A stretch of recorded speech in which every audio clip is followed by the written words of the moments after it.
Good afternoon, everybody. Thank you so much for joining us for IFMA's webinar series.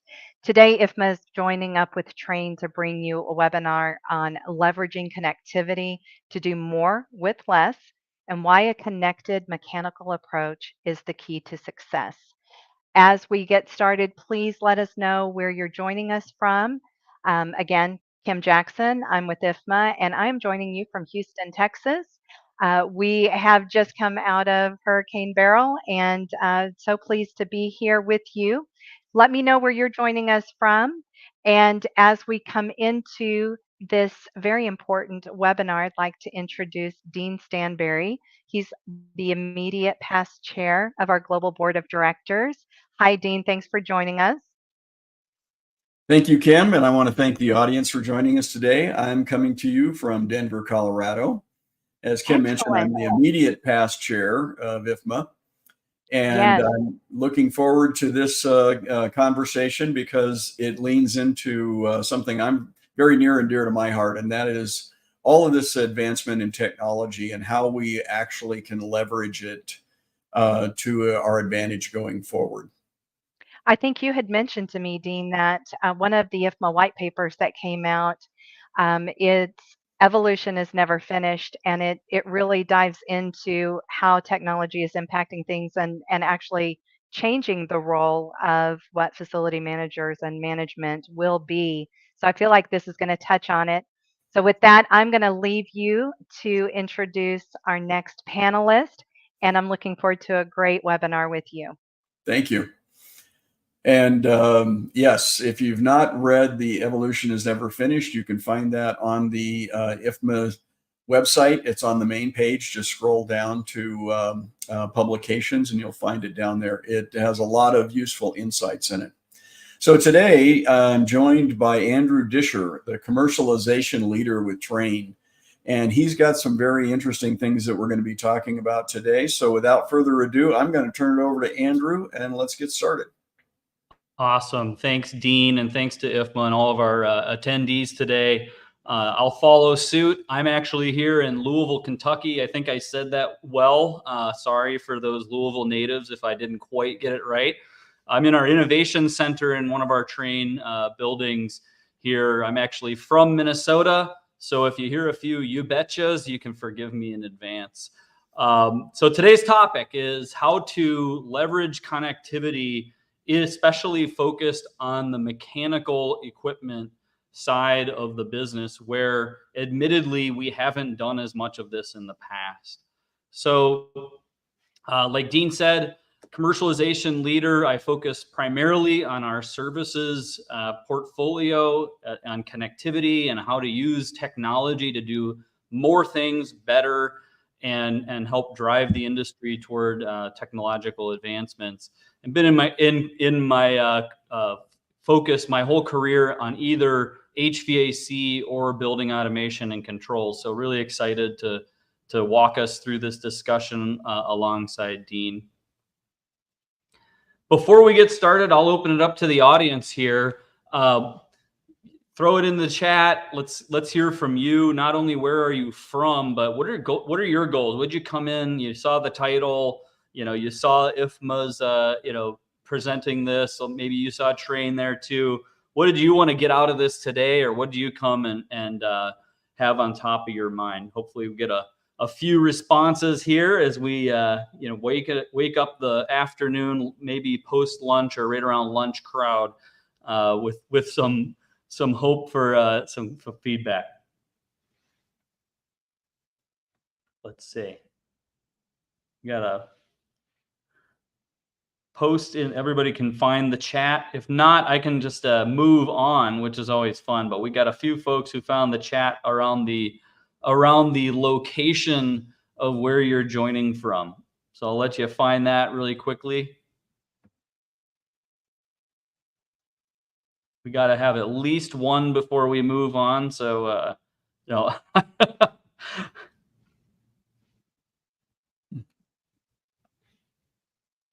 All right, I'll keep an eye over there. Okay, we got a little bit of a delay between chats, but I'll keep an eye out over there. Hopefully we can see some comments stream in. Yeah, so just looking for some tips and tricks. Awesome. Well, hopefully we'll give you some things to gnaw on, things to take away from today. And healthcare, always evolving into challenging environments. Absolutely. Yeah, the healthcare industry, I always like to say a hospital has just about every customer vertical type in the world in one building, right? You got critical environments, office space, all kinds of different spots there for sure. All right. Well, thank you for those. I'll keep an eye on the chat as we progress forward. Data analysis with labor savings, great. So just a quick agenda here. We're going to talk through the things on the left. I won't go through those in detail, but we're going to talk through a progression of how do we think about this topic. Really what the goal is, though, is for you to walk away understanding why connectivity is becoming critical to you and your businesses. How you can leverage connected mechanical service in particular to help achieve your ESG goals, which many of us are getting pressured, constantly around, and that pressure is increasing, right? How to get started. A lot of people go, okay, great, I want to get connected. What do I do, right? And it can be a challenge, right? And the IT and information technology, IT and operational technology and OT, and how do those marriages happen? And then also give a kind of a glimpse into the future. Where is the industry going once we get better mass and connectivity and adopting technology? Where are we going, right? Where are we going to head as a future industry? So let's look at the state of the industry today. Let's start there. This pretty interesting study here from Facilio. 87% of businesses prioritize some sort of connectivity in terms of efficiency and sustainability, or maybe to support their operations. So 87% want to prioritize connectivity. 78% say, hey, we want to prioritize optimizing existing systems, data-driven insights, really back it up with data. And when we look at that data, when we peel away the information, 50% of unplanned outages is simply due to equipment getting old, things starting to break down. Maybe we didn't even know it was getting past its life expectancy because we didn't really have the visibility. We put that machine in, we forget about it. We maintain it, we service it, but we really forget about, hey, when's the time to replace it? And I want to throw in a little comment here on that slide, if you want to leave it there for a second. What this doesn't reveal is that, commercial real estate is really the last industry to go digital. It slept through the first 30 years of digital transformation, woke up about 5 years ago. There's a lot of implications of that, but a couple of key points is that a lot of the data inventory, the asset inventory, is poor quality. So a lot of these tools that we're now trying to throw at technology tools requires better quality data. That's one. And then we also have a lack of the organizational capacity to adopt some of these technologies. So an organization can't go from zero to, light speed overnight. So trying to adopt too many things at once, you just don't have the capacity to do it. So this is going to give you some example of things you can do to move forward without actually having to learn everything all at once. Absolutely. Thank you. Yeah, thanks, Dean. So this was just a quote that we wanted to pull out from a Gensler study that we saw.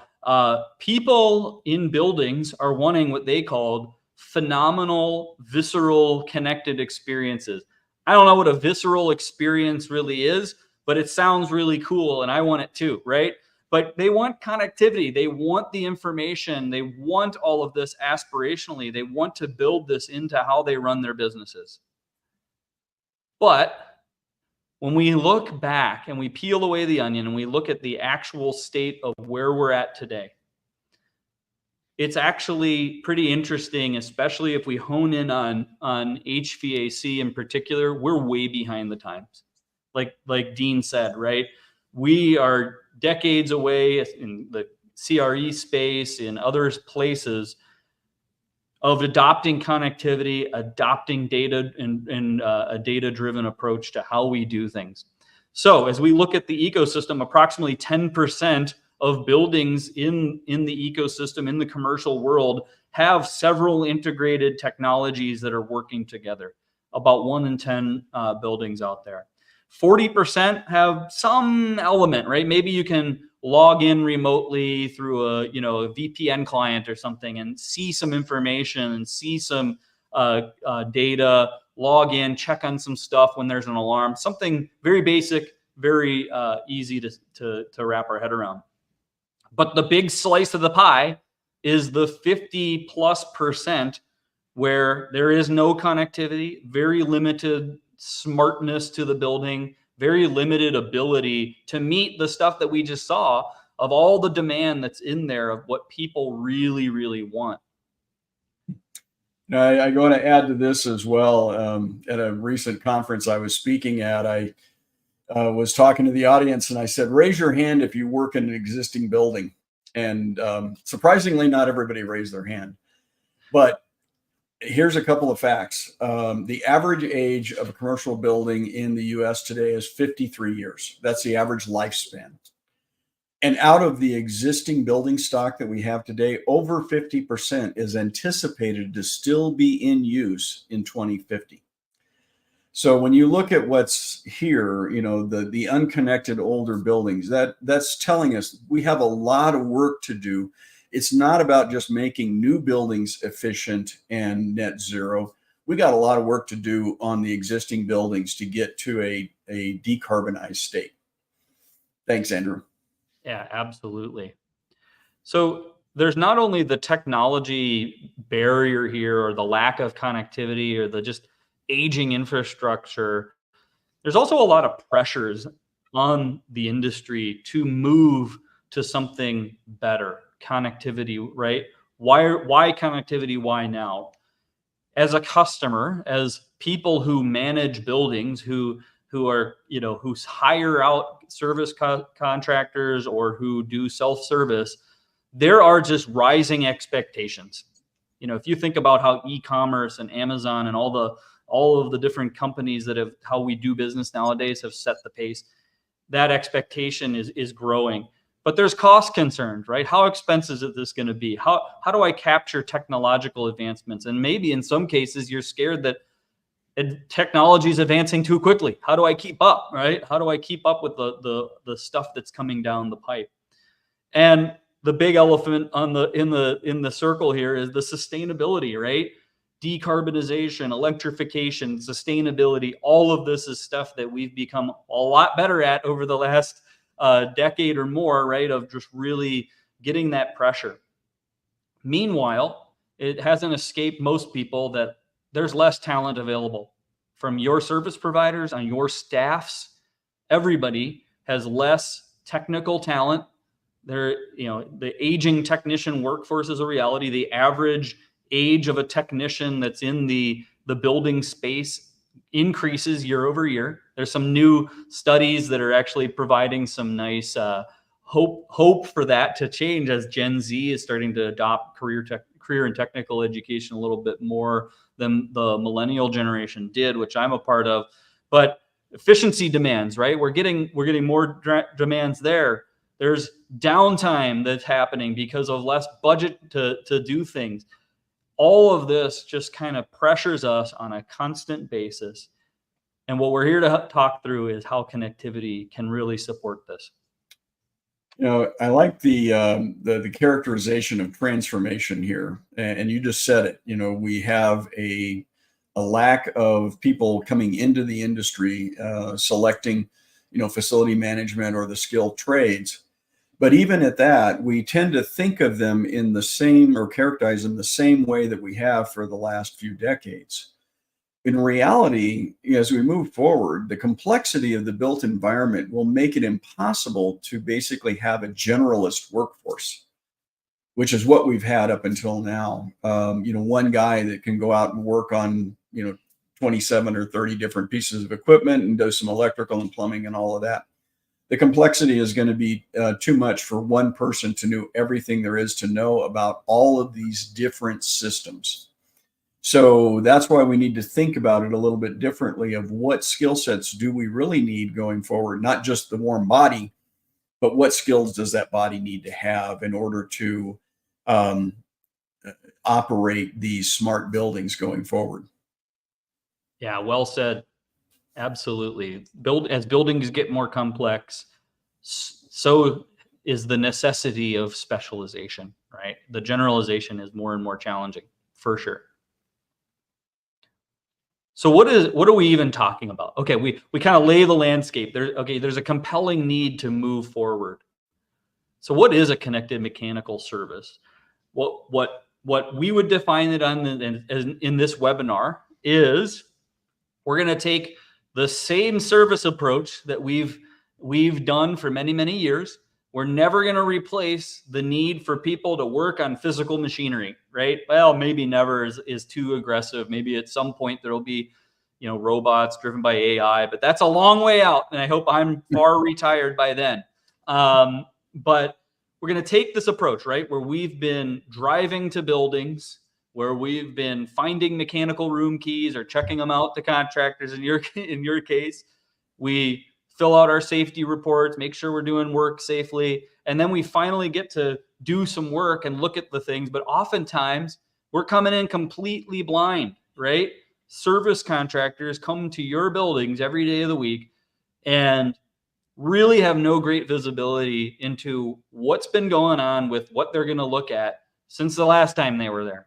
So we're going to supplement that with connectivity and data and analytics and all of the things that we need to have a more successful approach, a more efficient approach in your service business. Then what we can do with that, all that connectivity and all that analytics, is provide superior transparency. How is that asset running? Instead of looking back 3 days or 48 hours or 7 days or something like that and trying to find the needle in the haystack. Hey, what's going on with this? This asset is very, this chiller or this air handler is a pretty complex thing. What's going wrong? Well, you're starting from scratch and having to find the needle in the haystack. Instead, we're going to use data to tell us exactly what it's been doing the last 3, 4, 6 months, quantify that data and show exactly where the problems have been. So we're focusing our effort in the right locations and maximizing the investment. And just to expand on that a little bit before we go on, a lot of research studies have been predicting that we're going to start seeing more things offered on an as a service basis. We've already seen examples of that. Lighting, for example, carpet, Interface Carpet has been selling carpet as a service for a couple of decades now, where they basically manage it. They manage all the cleaning, and they will take it back at end of life and put it back they will recycle it, basically put it back into use again. First example of circular economy. Where we see this similar is anybody who's heard of energy services performance contracting, ESPCs. That's exactly what they're doing. They're offering you a service to give you equipment and certain level of performance that they're going to guarantee over some period of time. And to do that, they need this kind of connectivity in order to manage and monitor that equipment. So we're already seeing it happening, and we're going to see a lot more variations of it, I think, going forward. Yeah, and we're going to take that ESPC, the energy service performance contracting model, and you're going to start to see that exactly impact a lot more.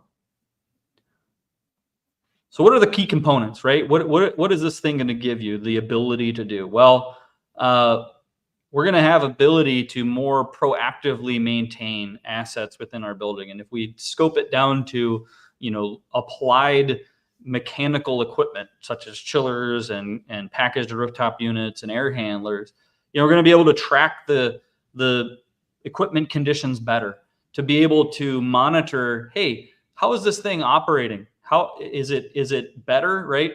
Data logs are one thing, but they really don't give you the full story, or at least they don't make most efficient use of our time. They still require human beings to run through data and really get ideas of how stuff is happening. So the proactive piece of maintenance, of being able to catch things when they get slightly out of tolerance instead of waiting for them to become a failure scenario. We're going to have constant visibility now. Connectivity gives us that ability to leverage the power of cloud analytics and cloud computing, right?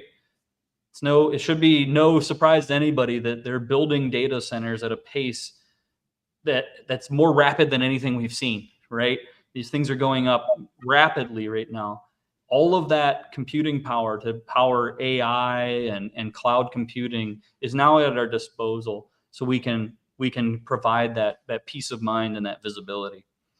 Remote diagnostics, right? Hey, when a thing fails, having connectivity is the ability to log in and figure out what's going on. Now, in your service provider's world, they can give you a good idea of what's probably going on before they get there, so that they can fix it many times first time, or give you an idea of what you could do to fix it, so they don't even have to roll a truck. Or if you're a critical operation, real-time monitoring, right? Somebody can monitor critical alarms or critical alerts in your building. Maybe it's an after hours or weekend situation. Maybe you have a critical zone in your building, or maybe it's that hospital with the ORs and things like that. When something happens, we need to react as fast as possible. And so we can monitor those, get alerts, and react, and be just a faster reaction time for you as a business by having connectivity. The advantages here too is for like your local operations and maintenance team. They're not going to be required to have advanced technology, data analytics, and diagnostic skills, at least not right away. They can leverage this. They may be the one to go out and actually fix the problem, but somebody else may be identifying what the actual problem is and giving them some guidance on what needs to be taken care of.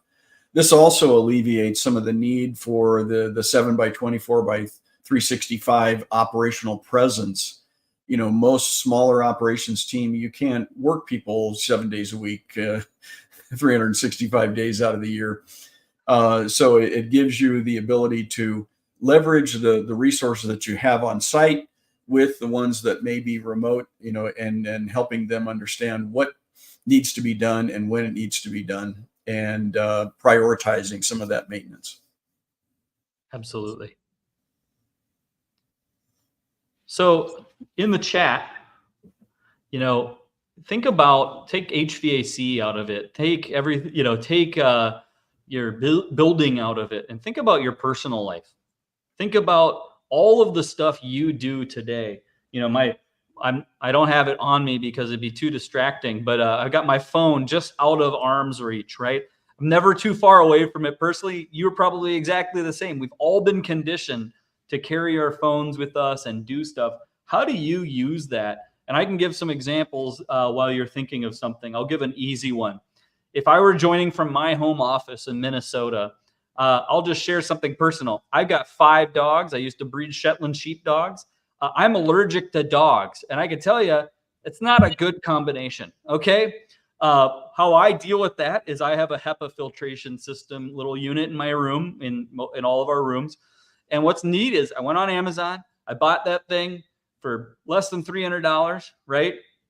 And it has an app, and it measures my air quality. It tells me when my pre-filter needs to get cleaned. And about a month out from when my HEPA filter needs to get replaced, it gives me an alert, right? If I can get that for a $300 device on Amazon, I think it's fair of you to demand of your service providers something really cool and start partnering with them to manage your $100,000+ assets that you buy to make your occupants comfortable or your operations compliant. I'm not seeing anything yet in the chat. While we're getting there, Andrew, I thought it was interesting that you have an image here of a continuous glucose monitor down there on being connected.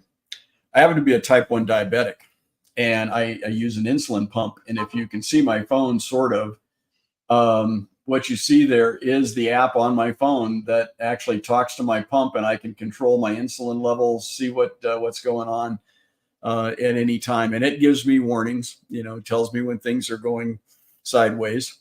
And this is what we're going to see more and more of, the ability to have that kind of connectivity and intelligence displayed, what you need when you need it, essentially. Absolutely. So yeah, the thing that this sort of implies for companies is that, what you need to work on is that ubiquitous connectivity and the related cybersecurity. For your operations technology, you have to have that connectivity in place. So working with the IT or networking group to make sure that you've got the right levels of connectivity and the right cybersecurity features in place is key, because that's on you, on your organization. You need to provide that. Somebody else is not going to fix that problem for you. Yeah, and exactly what Dean said, right? On the left-hand side, let's compare this to, I don't know if anybody goes in for your annual checkup or maybe a biometric screening. That's what I would do. It's part of our insurance package at Train, right? We get our blood work, we get a couple other things, and we get incentivized to do that. And they can give you some decent insights, right? They prick your finger, they tell you what your blood sugar levels are and your fasting blood sugar and everything like that. And they get that snapshot in time. But oftentimes they don't really give you a comprehensive view. And on the right, Dean shared, right? You can now buy the continuous glucose monitoring patch. You can put it on, you can buy it, you can have the app, and it monitors your blood sugar levels continuously. Maybe it's not that. Maybe it's the smartwatch that you wear to bed to monitor how your sleeping patterns are, or how many steps you've gotten that day, or something like that. But we're monitoring and measuring our bodies a lot of times, right? And buildings are very, very simplified versions of the systems that operate in our bodies. And so if we think about how we've done mechanical service in the past, on the left-hand graph, right? Very, very similar, very, very common. A scheduled on-site maintenance agreement where you come in, you look at the machine, you see how it's operating, and you give some decent insights. And we do great work, right? We have for decades. We tell you that something's wrong and we need to fix it, or we found this thing that's a concern and we recommend taking care of it. But we lack that visibility of what's happened between visits. We lack the monitoring capabilities for you to dial in if something goes wrong, right? And so by turning on connectivity, by turning on analytics, we can now fill that gap and provide a much, much better outcome for you and your business. Just add to that, Peter Drucker famously said, you can't manage what you don't measure. But for buildings, that's been once every 5 years, you go take some measurements and you figure out how far things have drifted off course. And then you go in and do a little retro commissioning to bring them back in line. But that also means that you've had many years of inefficient, poor performance of those systems. Now, with connectivity, we're talking about continuous monitoring and continuous commissioning. So that's sort of the world we're moving into, is that it's monitor-based continuous commissioning is going to keep things dialed in, basically meeting the design intent, whatever was engineered for that HVAC system or the electrical system or the plumbing system or the lighting system or anything like that. It'll be continuously dialed in and functioning as it was designed. Yeah, the nature of buildings is that starting day 2 of after they're signed off by the commissioning agent, they start to drift, right? Things start to get less efficient, out of spec, and that's just how things operate. Well, by continuously monitoring that and running analytics and seeing that, whether that's at the equipment level, the system level, the building level, however large you scale that visibility and that analytics, now we can do exactly what you said, Dean, right? Continuous commissioning, make sure that we're bringing that as close to or even better than when it was originally designed. So what benefits will you get, right? The words on the screen that you see here have been things that customers have told us for decades and decades that they want out of their mechanical service agreements and out of their relationship with their vendors and equipment manufacturers, right? They want reliability, they want comfort or compliance, they want great insights into what's going on, energy efficiency, low life cycle costs.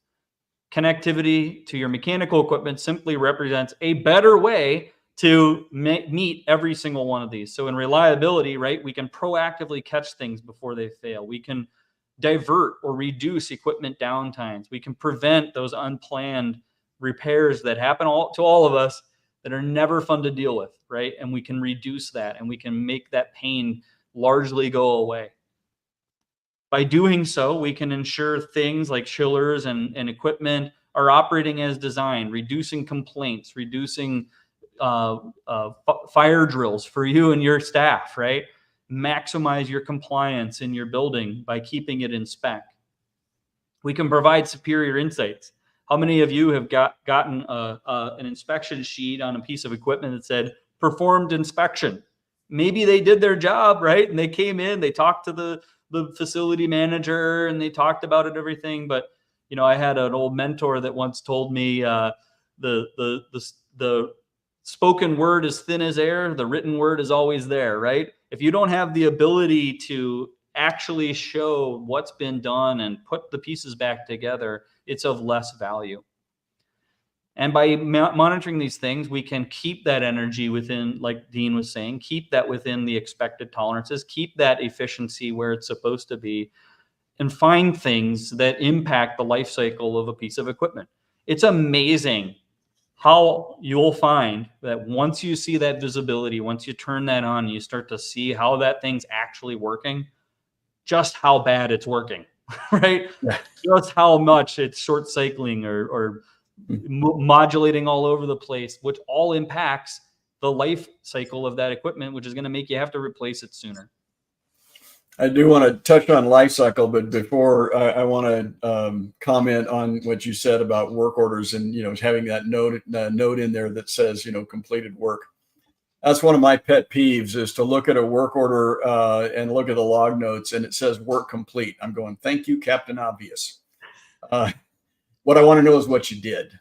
You know, that's where the value comes in. But touching on life cycle, you know, that's something that has essentially been missing from the commercial real estate industry for quite some time. You know, developers build a building, they turn around and sell it. They're not thinking about the life cycle of the building.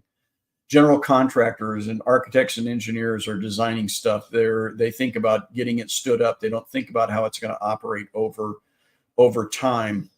So one of the things that needs to happen is that we need to start shifting that mentalities and break out of these silos so that we have a life cycle thought process across the entire industry. And that actually extends to data. We're talking about the physical built environment, but think about the life cycle of the data. Today, there was a report recently issued by one of our communities that showed that approximately 95% of construction projects do not turn over that asset data to operations.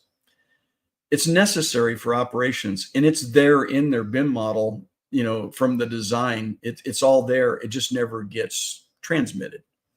So those are some issues that we all have to work on. We have to start insisting on getting that data. And then we need to make sure that that data is kept up to date in the tools that we're responsible for. So think of it as a data steward or a data custodian. What data are you responsible for? And are you making sure that that the quality, the accuracy, and the timeliness is there? Absolutely.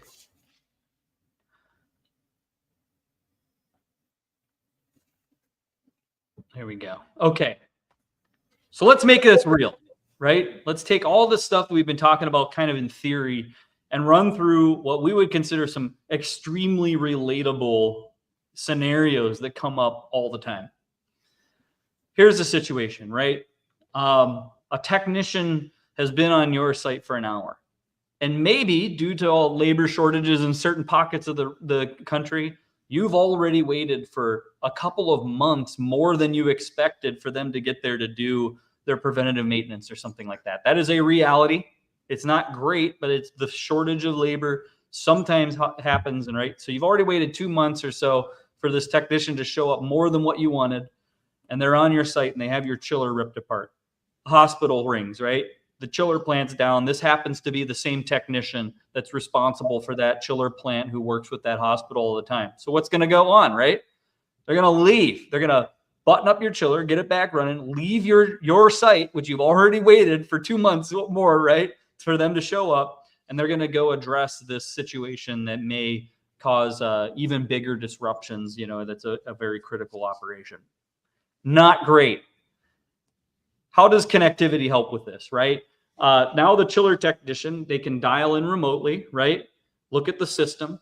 And what we found is by having remote service over the long time that we've been doing this type of model at Trane in especially our building automation businesses, over 65% of those things can be taken care of remotely. A lot of times it's an override or a pump that's off, or a chiller that just needs to be cycled off and the next one comes on that was never programmed properly. So a lot of stuff can be resolved remotely. But when it's not, right, they can go and they can get an idea of what's going on with that plant and at least resolve that faster so they can get back to your site faster. Okay. And hopefully some people are kind of grinning here as we bring these up, because this will probably hit home a little bit too much for too many people. Another situation, right? You got a centrifugal chiller or a chiller plant serving your building, and it's the hottest week of the year. It's a heat wave right now, right? It's been very, very warm here in Louisville and Kansas City a couple weeks ago. Very hot, and it's going to fail. That's everybody. Always going to fail in the worst time possible. Now you're scrambling against the clock, right?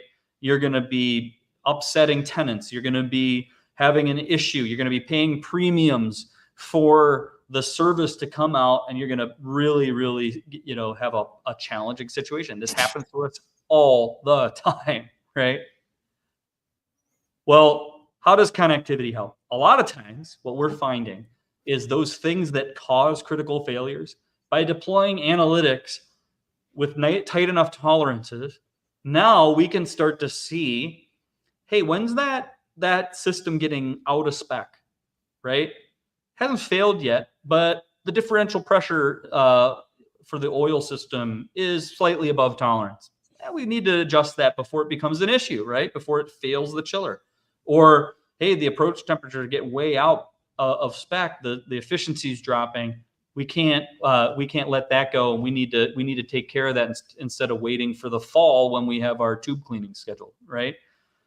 But when a failure does occur, the service provider can dial in.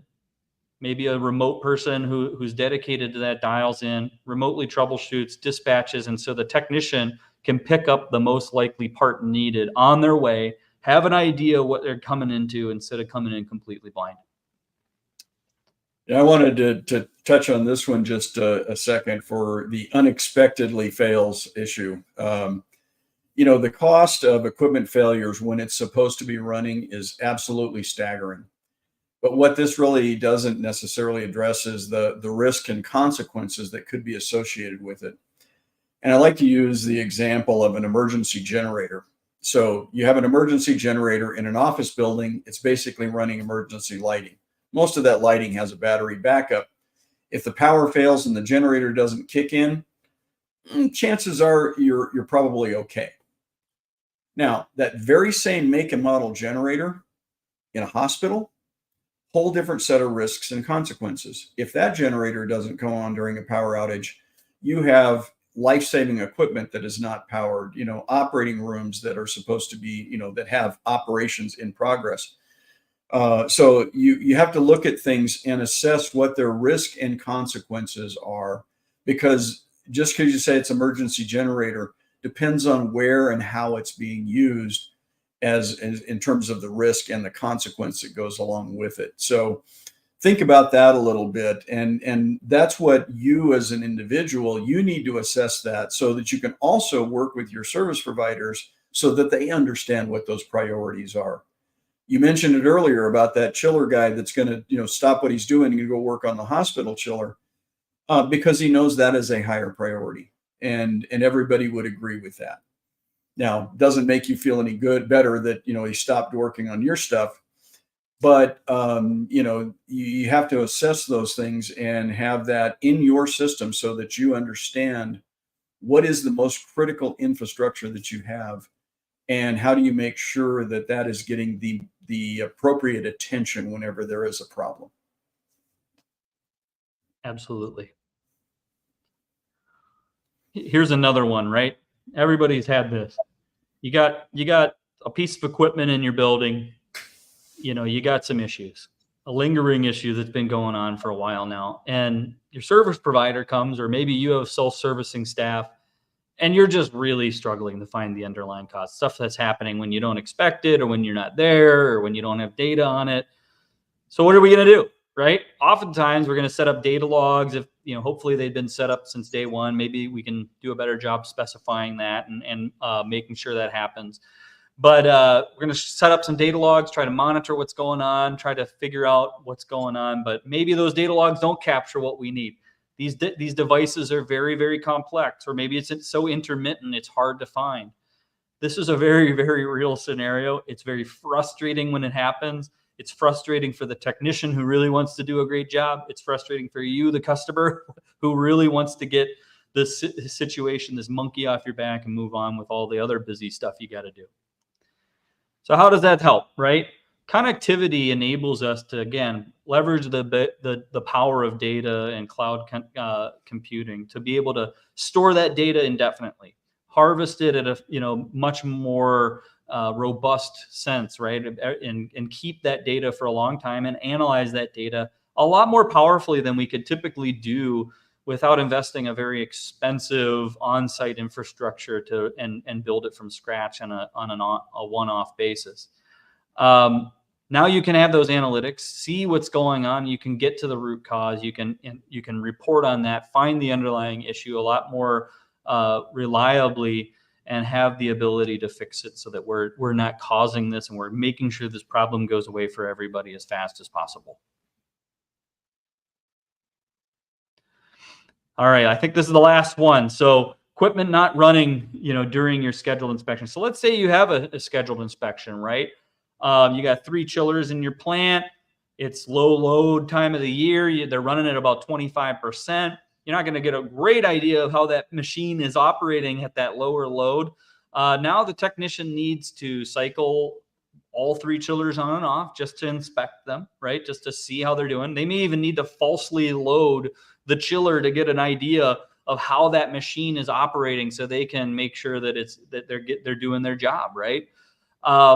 It causes additional wear and tear on your equipment. It could cause a demand charge if we're not cycling the chillers properly, and maybe they're coming in the middle of the day when demand charges are in effect, right? All of this is not great. Guess what? If you have connectivity, if you're running analytics 24/7, 365, you don't need that piece of equipment running. As long as it's running over the time period when you have visibility, which should be indefinitely by having that connectivity and data harvesting, now you can look at how that asset's been running the last time it's been running, or over the last month or 2 months or 3 months, right? Or maybe that in this 3 chiller plant, chiller 3 never comes on, right? That's also a problem. Now we have to be able to say, hey, our runtime on this 3rd chiller is significantly lower. Maybe that's okay because it's really, really inefficient. It's old. It was put in the 90s or something like that. But maybe it's not okay, and it needs to be another scenario that's addressed. So better visibility. I like what you said, Dean. You can't manage what you don't measure. All right. Couple other things to keep in mind when we talk about decarbonization. When people partner with us, and we kind of boil it down into these 4 core pillars that we tend to help people with. A lot of people focus on that top left, right? Energy efficiency, and that's going to reduce your scope 2 emissions and arguably even scope 1 emissions, and be able to oh wait, look at that, forgot to turn off Microsoft Teams. You're going to be able to reduce that energy efficiency, but also electrification, right? Not burning greenhouse gas for heating, and switching over to more sustainable heat pumps or electric heat or a heat pump chiller of some sort. Refrigerant management. This falls off the radar all the time, right? Low GWP refrigerant helps with those direct emissions, and also renewable energy generation. But if we talk about connected mechanical, a lot of the stuff that we can do in a connected mechanical service approach piles into that energy efficiency, but also spills over into the other categories. Hey, at what point is it the right time to replace my old machine with non-low GWP refrigerant with a new machine, right? What about electrification? Do we entertain taking some of the energy efficiency dollars we spend and putting it into a fund to try to fuel some efficiency upgrades or electrification upgrades? How about renewable energy generation, right? To help offset some of that additional load. So as we start to think about not just the functional mechanism of service, but also how it helps support this stuff that we're getting a lot of pressure on in terms of decarb and ESG. So how do we quantify that? Oh, go ahead. I just wanted to add a little bit on that because decarbonization is a topic kind of near and dear to my heart. There's been an estimate, there's an investment company that estimated that the cost to decarbonize the commercial real estate in the United States is $18 trillion. Our economy is 24 trillion. So getting right up there, right? So anybody who thinks there's no money in decarbonization is not shopping in the right places. But what that requires actually is that energy efficient equipment. Because the same person also said software will not decarbonize anything. That is absolutely true. And now it may be used to help manage and tweak, settings and things like that. But software doesn't decarbonize anything. So when we look at this and the cycle that you have here, it's absolutely correct. It is not one or two, big bang, boil the ocean projects. It is tens of thousands of things that are going to have to occur in order for this to happen.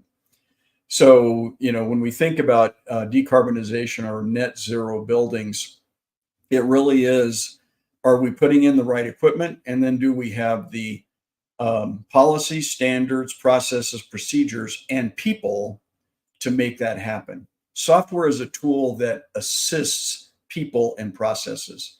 It's not a objective unto itself.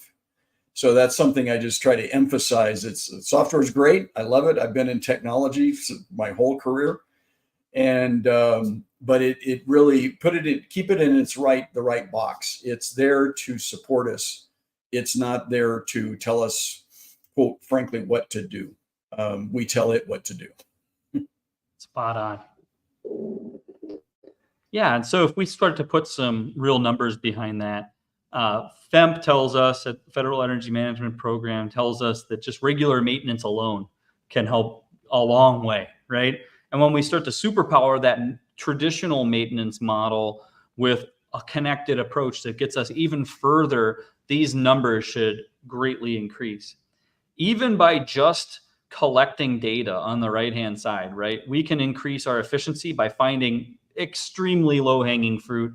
And I would say that this 2.5% marker is probably a lawyer-approved, extremely conservative mark, right? You can do a lot better typically than even that 2.5% by collecting data, looking at the insights, and then to Dean's point, actually taking action and doing something about it. I tell everybody that data is the new currency, and data analytics is how you unlock its value. Any energy consulting contractor will tell you that just doing an ASHRAE level 1 audit will probably yield 15 to 25% energy performance improvements. And that's because most of them haven't had it done for 10 or 20 years or something like that. And so it's very easy to find simple things that you can do in your existing environment to improve the efficiency. just bringing it back to the way it was originally designed, even though it was not particularly efficient to begin with. So yeah, I agree with you. The 2.5% is, like I said, lawyer approved, very conservative. And we can also do other stuff, right? Reducing downtime. Our data shows at least 10% of downtime situations can be avoided. Also, we save a lot of money, your money, right? When we're, to Dean's point, failure reactions and service calls when something has unexpectedly failed are tremendously expensive, more so than finding it early, replacing it when it's able to be scheduled during normal times, and plan for the downtime, right? Plan it into your normal operations instead of having the complete disruption that many of us experience regularly. All right, so how do we get connected? Couple of things. Very, very basic slide, right? Service providers effectively have two options. You can go on the network that you already have in your building that's run by your IT or your contracted IT through an Ethernet connection or through a Wi-Fi connection of some sort to your building automation system, or directly to your equipment controllers and things that run the equipment. Or another option is to deploy some sort of cellular module. Here's what we'll tell you, okay? You got to have cell service, obviously, and you got to make sure it's secure. Cybersecurity needs to be part of every single person's visibility, focus, in their vernacular. You got to learn it, okay? Cybersecurity threats are real. It's not just what you see here, making sure you use network isolation and isolating these systems away from the outside world to make sure that unexpected people can't access them. You got to use secure remote access, some sort of VPN. VPNs are limited, they're good. They're not great. They do let you into a full network using something more like a VPN tunnel, right? That gets you directly to an asset. Making sure that any data collection that's happening uses outbound ports only. To access any cloud servers. There's no incoming unless it's an authorized transaction and it's encrypted, right? Point number 4 here, actually giving everybody their own username and password and making sure you enforce strong passwords. Very important, very key to keeping a cyber hygiene in your system.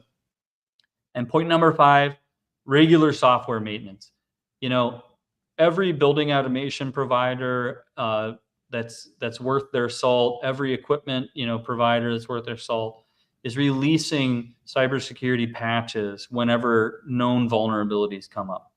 And so by maintaining the software of your system, you've got to keep that as safe as possible, as secure as possible by leveraging those updates.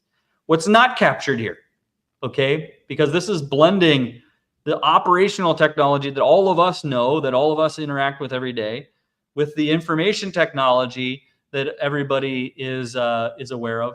But it's also the human factor, right? Making sure that people are well trained on the importance of cybersecurity and aren't open to social networking and all of the other phishing scams and things that happen, unfortunately, far too often in today's world. I support that. IFMA has a strategic partnership with an organization called Building Cybersecurity. And another report that you can find for free on our website is called The Convergence, Managing Digital Risk and the FM's Role in Protecting Digitized Buildings.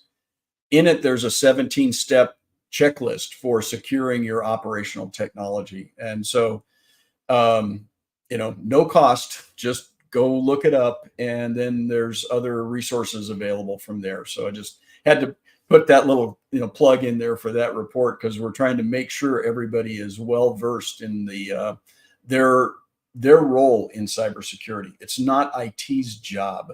They don't understand your systems. You understand your systems. Absolutely. All right, one more thing here. Where are we going as an industry? Then we got a couple of questions that are sitting out here that we can kind of address. So think about where you're at in your journey. Maybe you're nowhere. Maybe you haven't gotten connected and it kind of looks like this, right? You're just starting. You don't know where to go. But where the connectivity and analytics and everything is as a way of servicing and a way of doing things in your building, it starts typically with some sort of retroactive, right? Looking backwards, suggesting changes, catching some issues before they become failures. Moves to more of a proactive, right? You set the system up to notify you of when common things may be happening, backed by the power of the analytics, backed by the data. Maintenance can maybe even be as needed then, right? So that the system is kind of being those eyes and ears for you. Where aspirationally we want to be as an industry, where most people and many people are not, is in the predictive maintenance, right? The system is analyzing and applying machine learning and suggesting fixes based on data sets before they become failures with a certain degree of likelihood. Most people who are deploying analytics are on that retroactive, and that's fine. Get used to it, get used to thinking about it, how to utilize data better, and how to deploy it in your buildings. All right. Dean, anything to add there? Well, let's just go to the questions because I don't want to run out of time here. So let's see. I know there's some questions out there. We'll see what the team pops up on the screen for us here. I saw a couple roll in about AI, artificial intelligence in facility management. And one was talking about like in the next 20 years or something. I'll tell you this. Artificial intelligence is a now thing in facility management. I know we're talking very basic, and unfortunately the HVAC and building automation stuff is somewhat behind a lot of the rest of the industries in some ways. But artificial intelligence is now. It's not really the focus of this webinar, but I invite you, at least if you want Train's perspective, to go research our website. We have an offering called Train Autonomous Control. It's in partnership with BrainBox AI. I welcome everybody to explore that if you want to learn more, at least from our perspective. We are looking at that. I'm actually leading a working group at IFMA on AI in FM. And so we'll be releasing some information on it a little bit later this year and talking more about it at World Workplace. But what I will say is that we've already been using AI in a lot of our tools. If you're using a fault detection and diagnostic tool, you're using machine learning. That's how they go about doing the diagnostic parts of it. And there's lots of examples of that using branches of AI. So remember, artificial intelligence is really an umbrella term that covers a broad range of capabilities, from vision to audio to other particulate sensors. Generative AI is what's on everybody's lips right now. And generative AI will have a place, but it, is it going to do everything for you? Not yet. Let me put it this way. I'm still waiting for the flying car I was promised in the 1960s. So it's got a long runway ahead of it. One more thing on AI. The most negative impact that comes in our buildings is what we call the human factor, right? Overrides, unexpected things that happen that people do. AI, if nothing else, can find a lot of that stuff and resolve it for us, right? All that stuff that we have great intentions of releasing back to normal that negatively impact, a lot of that's how those systems go and find. There's a question in there about equipment. Does this work with other equipment and things like that? And I think there was a goal at the beginning, and we got about 1 minute left, around open systems and open communications. I can touch on that briefly. That is one of the challenges, is where you have different pieces of equipment that need to interoperate. So interoperability is one of those challenges. Where I live in Denver happens to be home to the DOE's National Renewable Energy Labs. And they have a net zero administrative building, about 400,000 square feet. It's been there for, probably 20 years now. But I happened to talk to their chief engineer when that building was built. And I said, what was the biggest aha when you put this building up, and he said it was the complexity of making different systems work together. And because at that time there was no software, they had people who were creating the integration and the interoperability of those things, and the complexities of that were the biggest challenges that they faced. And we still face that today because systems are designed differently. We have some standards, not a lot of standards. So think about, when you're trying to bring multiple systems together, you really have to sit down and say, what do you need it to do? And be very clear and crisp on how you define that, because the people working on those technologies, that's what they're going to need, is what is exactly you want it to do, and they can probably do it. But if you just say, just make it work, you're not going to get a good result. Absolutely. Well, I see that we're at the top of the hour. Appreciate everybody's time and attention. I'm not sure if somebody else wants to close us down. I know we have a little outro video, so thank you so much and appreciate it. Yes, thank everybody for joining us today.